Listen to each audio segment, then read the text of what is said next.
In rule number 3, you're dealing with essential or non-essential phrases. And the word essential is exactly what it means. Do you need this phrase in order for the sentence to make sense? Or is it simply extra information that certainly adds detail but isn't required to understand it? And the best way to think about the commas here is that you use commas around non-essential phrases. So in a sentence like, Paul, Sally's sister, went to the mall. That makes no sense. Paul, Sally's brother, went to the mall. By putting commas around Sally's brother, I'm making it clear that the statement is, the important part of the sentence is that Paul went to the mall. And that I'm providing some extra information indicating that he happens to be Sally's brother. But it's not essential to know that he's Sally's brother in order to understand the sentence. Okay?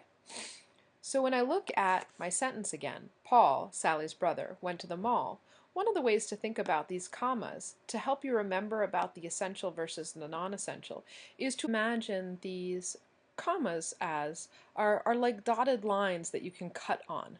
So if you imagine that you could cut here and not actually affect the content of the sentence, then you know that it's non-essential. You put those commas in there. You know that that's what you're saying. And it's important to understand that this particular piece of grammatical tool is about being clear to your reader. You are making your language say what you want it to say. Because you can imagine that you could have a sentence that just means two different things based on whether you use those commas or not. For instance, if you had a sentence like, Bob's brother, who lives down the street, is having a party, right? So by putting the commas here, I'm suggesting that this part is non-essential. Interesting information, but unnecessary for the comprehension of the sentence.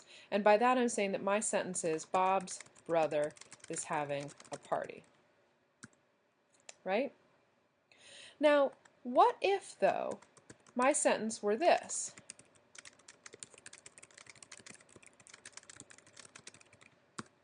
If I said it that way, but didn't use commas, what would I be implying about this information? If I don't use commas, I'm suggesting that it is essential. And therefore, I am saying something different, which is to say that perhaps Bob has two brothers. One that lives down the street and one that lives across town, let's say. And that I'm making it clear that the one having the party is the one who lives down the street. Bob's brother who lives down the street is having a party. Do you see it? So that's the rule for essential and non-essential phrases. If the phrase is non-essential to the meaning of the sentence, put commas around it. If the phrase is essential, leave it alone. All right? I'll give you one more example.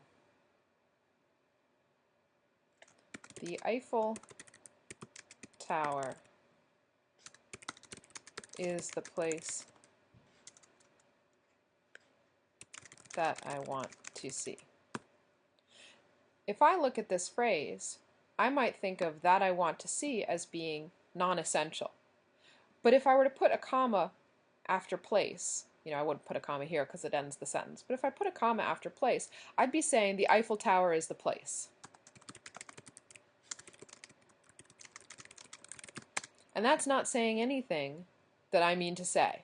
because what I actually is important is that I want to see it, right?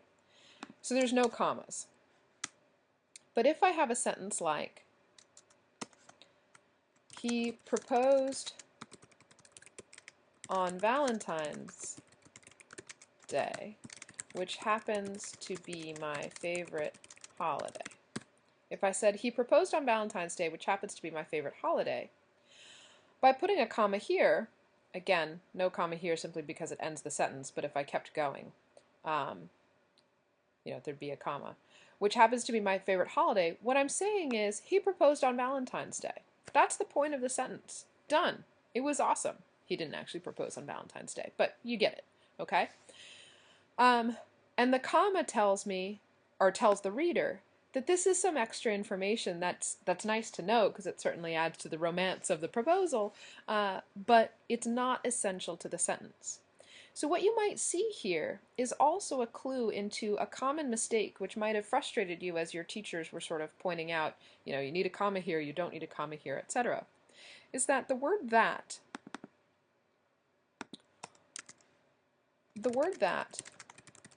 almost always indicates essential language, whereas the word which almost always indicates non-essential language. So when you use which or that, you need to actively consider whether what you're saying is essential or not. If it is, use that with no comma. If it isn't, use which with a comma. Okay?